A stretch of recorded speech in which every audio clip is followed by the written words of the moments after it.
diçka që nuk e prekin në emisionet tjera, jo veç për komunën tonë, po edhe komuna tjera, është turizmi malor.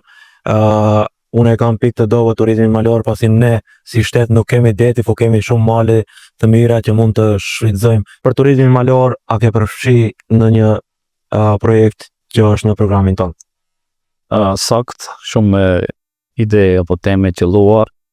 Unë kuptohet që në programin tonë ka dhe do të ketë gjëra të cilët përfshin investimen apo realizimet e turizmit malor. Ka një rrugë prej Zheline që del në fshatin Dëbërc. Është një rrugë shumë atraktive për njerëzit të cilët duan të shfrytëzojnë për rekreacion. Ti me siguri po une një orë ato, nëse nuk gaboj jetojsh edhe aty afër, po kalon ka shkolla që del lart. Edhe kjo do të jetë pjesë e programës që ne atë do e realizojmë.